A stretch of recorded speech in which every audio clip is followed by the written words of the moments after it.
الله وبركاته. الحمد لله وحده والصلاة والسلام على من لا نبي بعده. فأعوذ بالله من الشيطان الرجيم. بسم الله الرحمن الرحيم.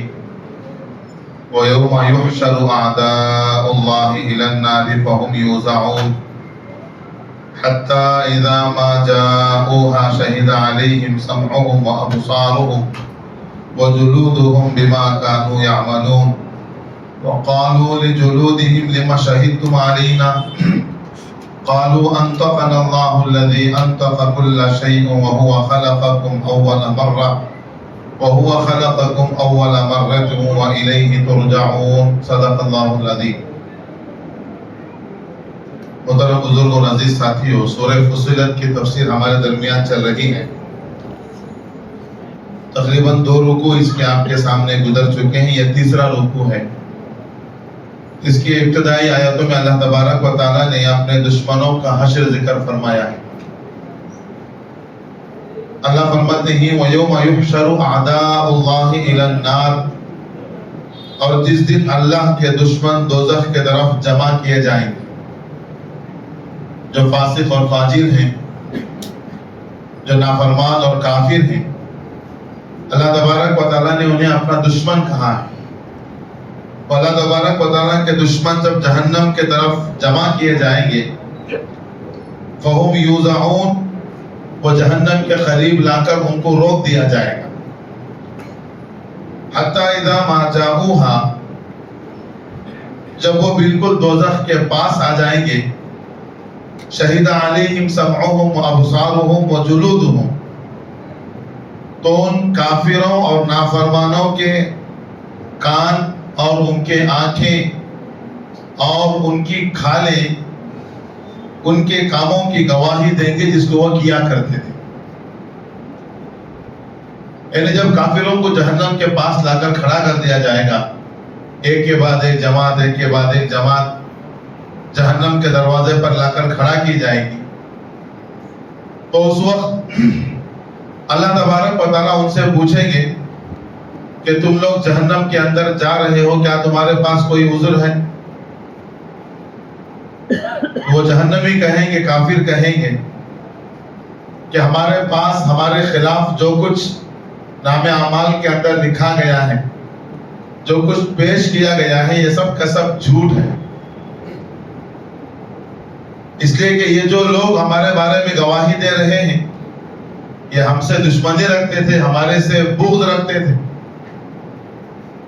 تو اللہ تبارک و تعالیٰ کی حکمت یہ ہے کہ اللہ تبارک و تعالیٰ اس وقت ان کی گواہی دینے کے لیے وہ دوسرے فرشتوں کو اور دوسرے گواہوں کو پیش نہیں کریں گے، بلکہ انسان کے جسم کے اعضاء ہی اس کے خلاف گواہی دیں گے. تو اللہ نے یہاں پر فرمایا ان کے کان اور ان کے آنکھیں اور ان کی کھالیں.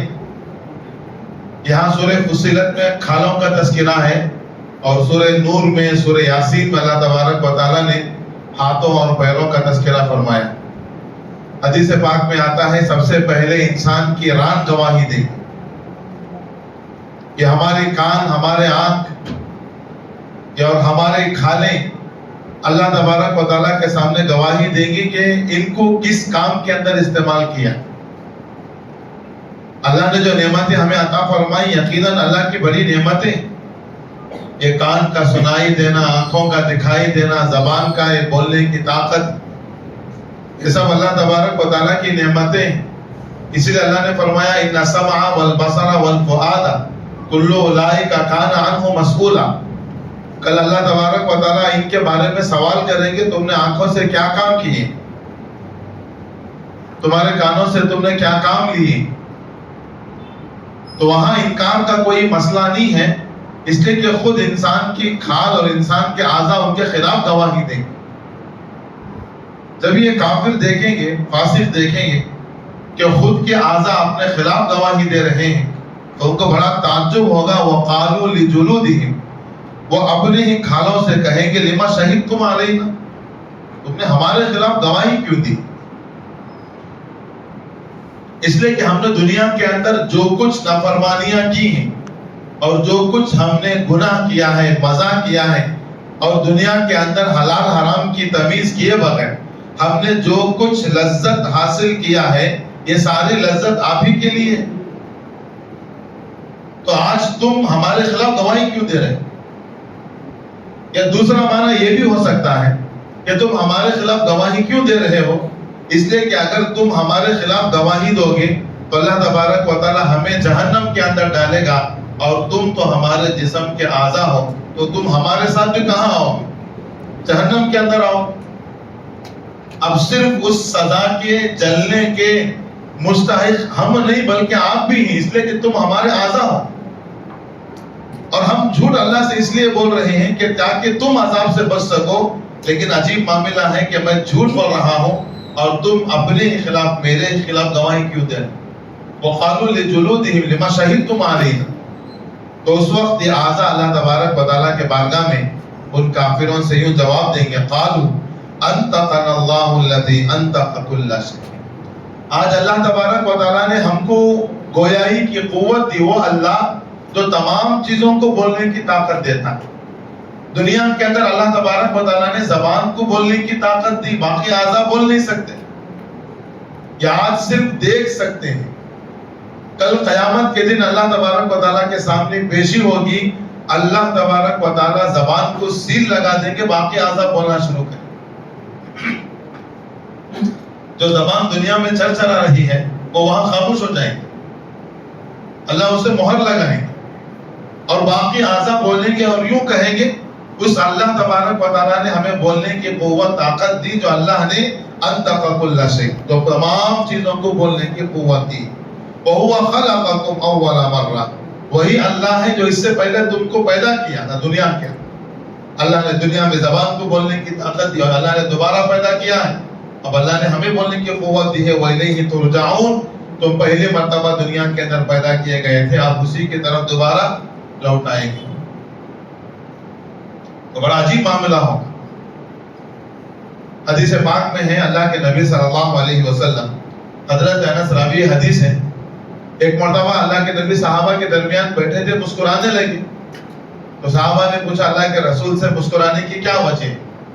اللہ کے رسول صلی اللہ علیہ وسلم نے فرمایا کہ بھئی اس لیے میں ہنس رہا ہوں کہ کل قیامت کے دن جو بندہ اپنے رب کے سامنے مخاطب ہوگا تو اس سے مجھے ہنسی آئے. تو صحابہ نے پوچھا وہ کیا ہے؟ اللہ کے نبی نے فرمایا بندہ کہے گا اے رب کیا آپ نے مجھ سے یہ وعدہ نہیں کیا تھا کہ آپ مجھ پر ظلم نہیں کریں گے؟ اللہ فرمائیں گے ہاں یہ تو ہمارا وعدہ ہے، ہم کسی پر ظلم نہیں کریں گے. تو وہ کہے گا کہ یہ جو کچھ میرے خلاف جو رپورٹ تیار ہوئی ہے یہ دشمنی کے اندر کہا گیا ہے، اس میں کوئی میرا دخل نہیں، یہ سارے کام میں کر کے نہیں آیا، میں تو بڑا نیک تھا. اس لیے کہ وہ دیکھ رہا ہے کہ کوئی وہاں پر نہیں ہے، جنتی جنت میں چلے گئے، جہنمی جہنم میں چلے گئے، اب کوئی گواہی نہیں دینے والا. اللہ تبارک و تعالیٰ جب بندے کی زبان کو تالا لگا کر اس کے اعضاء کو بولنے کا حکم دیں گے تو وہ اللہ کے نبی فرمانے وہ مکالمہ جو بندہ اللہ سے کرے گا وہ سوچ کر مجھے ہنسی آئے.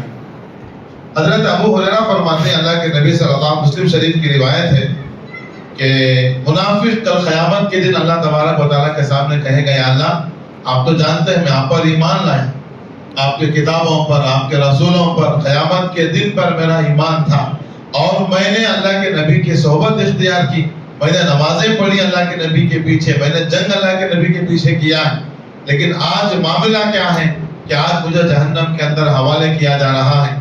تو اللہ کے نبی صلی اللہ کے نبی فرماتے ہیں تو اس وقت ان کے اعضاء کو بولنے کی قوت دی جائے گی تو ان کی ران سب سے پہلے گواہی دے گی. یہ منافقین ایمان والوں کے ساتھ رہتے تھے تو کیا معاملہ تھا، اور ایمان والوں سے لوٹ کر کافروں کے پاس جاتے تو کیا معاملہ ہوگا. تو اس کے لیے ہم اللہ تبارک و تعالیٰ سے بچ نہیں سکتے کسی بھی حال. اللہ تبارک و تعالیٰ نے ہمارے پیچھے مستقل فرشتوں کو لگا کر نام اعمال تیار کر رکھا ہے. اگر ہم نے نام اعمال کو جھٹلا بھی دیا ہے، ہم کہہ سکتے ہیں کہ ہم اسے مان نہیں سکتے، لیکن ہم اپنے اعضاء سے کہاں تک بچ سکتے ہیں؟ ہم ہو سکتا ہے انسانوں سے بچ سکتے ہیں، رات کے اندھیرے میں چھپ چھپا کر کوئی گناہ کر رہے ہیں، کوئی دیکھنے والا نہیں ہے، لیکن ہمارا یہ عقیدہ ہے کہ کوئی دیکھنے والا نہیں تو کیا ہوا؟ کون دیکھنے والا ہے؟ اللہ تو دیکھنے والا ہے. اللہ تبارک و تعالیٰ سے کوئی چیز چھپی ہوئی نہیں. ربنا انک تعلم ما نخفی وما نعلن وما یخفی علی اللہ من شیء فی الارض ولا فی السماء. اے میرے رب کوئی چیز آپ سے مخفی نہیں ہے، نہ زمین کے اندر نہ آسمانوں کے اوپر. اور ہر چیز اللہ کے علم. اللہ تبارک و تعالیٰ نے فرمایا اللہ کے علم کا جو احاطہ ہے وہ اتنا گہرا ہے کہ درخت سے گرنے والا پتا بھی اللہ کے علم میں. دنیا کے اندر پتہ نہیں کتنے درخت ہیں اور ان درختوں پر پتہ نہیں کتنے پتے لگے ہوئے ہیں، اور جو پتا کہیں دنیا کے اندر کسی درخت سے چھوٹ کر گرتا ہے، کسی ڈھالی سے نیچے گرتا ہے، تو اس کا علم کس کے پاس ہے؟ تو ہم کہاں تک بچ سکتے ہیں؟ اسی بات کو اللہ نے آگے فرمایا ہے وَمَا كُنْتُمْ تَسْتَتِرُونَ أَن يَشْهَدَ عَلَيْكُمْ سَمْعُكُمْ وَلَا أَبْصَارُكُمْ وَلَا جُلُودُكُمْ. کہ تم دنیا کے اندر ہو سکتا ہے انسانوں سے بچ سکتے ہو، انسان کی آنکھ تمہیں دیکھ نہیں سکے، لیکن اللہ فرما رہے تمہارے آنکھ، تمہارے کان اور تمہارے جو جلد ہیں، جو کھالے ہیں، تم ان سے کیسے اپنے آپ کو چھپا سکتے؟ جب گناہ کر رہے ہو تو انسان کا تو یہ ہر چیزیں لگی ہوئی، اور کھال تو انسان کے ہر اعضاء کا ایک حصہ ہے، اس سے تم اپنے آپ کو کیسے چھپا سکتے ہو؟ لیکن تم لوگ جو گناہ کرتے تھے وجہ یہ تھی وَلَكِنَّكُمْ ظَنَنْتُمْ أَنَّ اللَّهَ لَا يَعْلَمُ كَثِيرًا مِّمَّا تَعْلَمُونَ. تمہارا یہ گمان تھا کہ تم یہ سمجھتے تھے ہمارے بہت سارے کاموں کو اللہ جانتا ہی نہیں. ہم جو کچھ گل کھلا رہے ہیں بہت سارے کام کون نہیں جانتا؟ اللہ جانتا ہی نہیں. ایسا ہو سکتا کیا؟ ایسا ہو نہیں سکتا. اللہ تبارک و تعالیٰ کو ہر چیز کا علم. اللہ کی ذات تو وہ ہے انہ علیم بذات الصدور. ہم اپنے زبان سے نکالنے والے کلمات نہیں، ہمارے دل کے اندر پیدا ہونے والے خیالات کو بھی اللہ جانتے. تو یہ گمان ان کا یہ تھا وَلَكِنْ ظَنَنْتُمْ، تم نے یہ گمان کر رکھا تھا ان اللہ لا یعلم کثیرا مما تعملون، ہم جو کچھ کر رہے ہیں وہ اکثر کام اللہ نہیں جانتے، اللہ اس سے غافل ہے. حالانکہ اللہ اس سے غافل نہیں تھے. یہ غلط گمانی تم کو گناہ کرنے پر آمادہ کرتی ہے. تو اس لیے ہمارا عقیدہ یہ ہے کہ اللہ تبارک و تعالیٰ ہر جگہ موجود ہیں، اللہ تبارک و تعالیٰ ہر جگہ حاضر و ناظر ہیں. اللہ تبارک و تعالیٰ کے بارے میں یہ کہنا کہ بھی اللہ صرف عرش پر مستوی ہے، یہ درست نہیں ہے. اللہ تبارک و تعالیٰ نے فرمایا اینما کنتم فثم وجہ اللہ، تم جہاں کہیں بھی ہو اللہ کی ذات وہاں موجود ہے. دو آدمی کان کے اندر گفتگو کریں، تیسرا کون ہے؟ اللہ ہے. چار آدمی گفتگو کریں تو وہاں پانچواں کون ہے؟ اللہ. اللہ تبارک و تعالیٰ نے فرمایا اللہ تو تمہارے شہر سے بھی زیادہ قریب ہے. تو یہ تمہارا گمان کرنا کہ اللہ ہمارے کاموں کو نہیں جانتا، یہ تمہاری بیوقوفی ہے، اور اسی گمان کی وجہ سے تم گناہوں پر جرأت کر رہے ہیں. وَلَكِنَّكُمْ ظَنَنْتُمْ وَلَكِنَّكُمْ ظَنَّكُمُ الَّذِي ظَنَنْتُمْ بِرَبِّكُمْ أَرْدَا.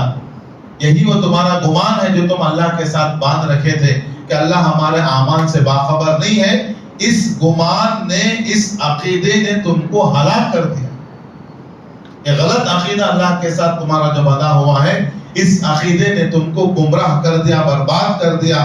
فَأَصْبَحْتُم مِّنَ الْخَاسِرِينَ، تو لہذا تم نقصان اٹھانے والوں میں ہو گئے. اب اللہ تبارک و تعالیٰ جب ان کے گواہ جسم کے اعضاء گواہی دیں گے، اب کوئی حجت نہیں رہے گی. وہ اللہ تبارک و تعالیٰ ان کو اٹھا کر جہنم کے اندر ڈالیں گے، اور وہ جہنم کے اندر جائیں گے، چیخیں گے، چلائیں گے، اللہ تبارک و تعالیٰ سے معافی مانگیں گے، اللہ کو راضی کرنے کی کوشش کریں گے. اللہ تبارک و تعالیٰ صاف الفاظ میں کہہ رہے ہیں فَإِن يَصْبِرُوا فَالنَّارُ مَثْوًى لَهُمْ، اگر وہ صبر کریں تو جہنم ان کے لیے ٹھکانہ ہے. یعنی کیا کہہ رہے ہیں؟ آپ صبر کریں یا نہ کریں، جہنم میں جانے کے بعد صبر کریں یا نہ کریں، آپ کا ٹھکانہ کیا ہے؟ آپ کا ٹھکانہ تو جہنم ہے. وَإِن يَسْتَعْتِبُوا فَمَا هُمْ مِنَ الْمُعْتَبِينَ، اگر وہ اللہ کو راضی کرنا چاہیں، جہنم میں جانے کے بعد اللہ کو راضی کرنے کا کوئی موقع نہیں ہے گا. بھی اللہ تبارک و تعالیٰ دنیا کے اندر تو موقع ہے اللہ کو راضی کرنے کا، کتنا ہی بڑا گنہگار کیوں نہ ہو. اللہ تبارک و تعالیٰ کے سامنے ہاتھ اٹھا کر معافی مانگے. اللہ تبارک و تعالیٰ نے فرمایا یا عبادی، اے میرے وہ بندو جنہوں نے اپنے جانوں پر ظلم کیا ہے، میری رحمت سے مایوس مت ہو، میری رحمت سے مایوس مت ہو. سانس تمہاری چل رہی ہے، تم ہاتھ اٹھا کر معافی مانگو، اللہ ضرور معاف کرے. لیکن مرنے کے بعد معافی تلافی اس کا کوئی سوال نہیں پیدا ہو، بلکہ اللہ کے نبی نے فرمایا اللہ تبارک و تعالیٰ بندے کی توبہ اس وقت تک قبول کرتے ہیں جب تک غرغرہ نہ ہو جائے، یعنی سکرات کا عالم نہ شروع ہو جائے. ان اللہ یقبل توبۃ العبد، اللہ تبارک و تعالیٰ بندے کی توبہ کو ضرور قبول کرے. تب جب تک سکرات کا عالم شروع نہ ہو جائے. اب جیسے ہی دنیا کے اندر مرا نہیں ہے، سکرات کا عالم شروع ہوا ہے، اب وہ لاکھ چلائے توبہ کرے. اب اللہ تبارک و تعالیٰ کہتے ہیں اب تیرے توبہ کا کوئی اعتبار نہیں. فرعون جب غرق ہونے لگا، اپنے سامنے سکرات آ گئی، موت کے فرشتے آ گئے اور جہنم نظر آنے لگی، تو اب یوں کہنے لگا آمنت برب ہارون و موسیٰ، اب میں موسیٰ اور ہارون کے رب پر ایمان لاتا. اللہ نے موقع پر موقع دی، لیکن اپنے طاقت کے اندر، اپنی سلطنت کے اندر، عروج کے اندر تھا، کوئی بات دماغ میں نہیں جاتی تھی. جب سامنے موت نظر آئی تو ہوا نکل گئی. اب یوں کہتا ہے کہ میں موسیٰ اور ہارون کے رب پر ایمان لاتا ہوں. اللہ نے فرمایا الآن، اب ایمان لاتا ہے، اب ایمان تیرا کوئی معتبر نہیں. لہذا دنیا کے اندر سکرات شروع ہونے کے بعد توبہ کی کوئی گارنٹی نہیں ہے، اللہ اسے قبول نہیں کرتے. تو جہنم میں جانے کے بعد اللہ کو راضی کرنا چاہے گا، اللہ تبارک و تعالیٰ اس سے راضی نہیں. فَقَيَّدْنَا لَهُمْ قُرَنَاءَ فَزَيَّنُوا لَهُمْ مَا بَيْنَ أَيْدِيهِمْ وَمَا خَلْفَهُمْ. ہم اللہ فرمانی ان کی اس نافرمانی کی وجہ سے، یہ غلط گمانی اللہ تبارک و تعالیٰ پر باندھ رکھا تھا کہ اللہ کو ہمارے چیزوں کا، ہمارے اعمال کا علم نہیں ہے. اللہ نے ان کے اس غلط عقیدے کی بنیاد پر ان کے ساتھی شیطان کو مقرر کر دیا، شیطان ان پر مسلط کر دی. فَقَيَّدْنَا لَهُمْ قُرَنَاءَ، ہم نے شیاطین کو ان پر مسلط کر دیا. وہ شیاطین کیا کرتے تھے؟ فَزَيَّنُوا لَهُمْ مَا بَيْنَ أَيْدِيهِمْ وَمَا خَلْفَهُمْ، ان کے تمام چیزوں کو مزین کر کے پیش کرتے تھے. وہ جتنے نافرمانی کرتے، ان کے دل کے اندر کبھی احساس پیدا ہونے نہیں دیا کہ تو یہ کام غلط کر رہا. اسی لیے اللہ کے نبی نے فرمایا حدیث پاک کے اندر کہ دل کے اندر کم سے کم یہ تصور ہو کہ میں جو کر رہا ہوں یہ غلط کر رہا ہوں. اگر ہمارے دل کے اندر یہ تصور پیدا ہو جاتا ہے، یقین کرو یہ ایمان کا سب سے آخری درجہ، ایمان کا آخری درجہ ہے کہ یہ دل گواہی دے کہ تو غلط کر رہا ہے. ہم غلط پر غلط کریں اور دل ہمارا گواہی نہ دے اور ہمیں ملامت نہ کرے، اس وقت سمجھو ہمارا ایمان بالکل ختم ہو چکا ہے. تو اللہ نے ان کو شیاطین ایسے مسلط کر دیے، یہ جو بھی برے کام کرتے گئے، نافرمانی کرتے گئے، یہ شیطان ان کے سامنے ان کاموں کو مزین کر کے، اچھا کر کے پیش کرتے تھے. لہذا وہ اس کاموں کے اندر اور آگے بڑھتے چلے. وَحَقَّ عَلَيْهِمُ الْقَوْلُ، اللہ تبارک و تعالیٰ کا فیصلہ ان پر ثابت ہو گیا. اللہ کا فیصلہ جہنم میں داخل کرنے کا، وہ جو فیصلہ تھا، اب اللہ نے کہا ان کے اوپر میرا فیصلہ ثابت ہو چکا ہے. جیسے اس سے پہلے قوموں پر، فی امم، ان سے پہلے قوموں پر بھی میرا فیصلہ جیسے چلا ہے. قد خلت، ان سے پہلے گزر چکی ہی، من قبلہم، ان سے پہلے، من الجن والانس، جنات اور انسان میں سے. جیسے ان سے پہلے جنات و انسان میں سے میرا فیصلہ جہنم کا گزرا ہے، تو ان پر بھی اللہ تبارک و تعالیٰ نے جہنم کی سیل مار دی ہے. انہم کانوا خاسرین، یقیناً یہ لوگ بڑے خسارے کے اندر. لہذا یہ تیسرا رکوع ہے جس کے اندر اللہ تبارک و تعالیٰ نے بڑی زور کے ساتھ اس بات کو کہا ہے کہ اللہ تبارک و تعالیٰ کے ساتھ اپنے عقیدے کو درست کرو اور یہ سمجھو کہ اللہ تبارک و تعالیٰ ہر جگہ حاضر و ناظر ہے. ہمارے سارے کام اللہ تبارک و تعالیٰ اس سے باخبر ہے. یہ مت سمجھو کہ اللہ اس سے بے خبر ہے. اللہ تبارک و تعالیٰ تمام کاموں سے باخبر ہے. کل مرنے کے بعد اللہ تبارک و تعالیٰ ایک ایک اعمال کے بارے میں باس پرس کریں گے، پوچھیں گے کہ تم نے یہ کام کس بنیاد پر کیا ہے. اس وقت ہمارے سامنے کیا جواب ہو سکتا ہے. تو لہٰذا ہمیں اس بات کی ضرورت ہے، ہمیں اپنے عقیدے کو درست کر کے اپنی زندگی اللہ کو سامنے رکھ کر اعمال کے مطابق سچائی کے ساتھ اور عقیدہ ہمیں درست کر کے جنت والا راستہ اختیار کر کے ہمیں سیدھی زندگی گزارنے کے اللہ تبارک و تعالیٰ توفیق عطا فرمائے. وما علینا الا البلاغ.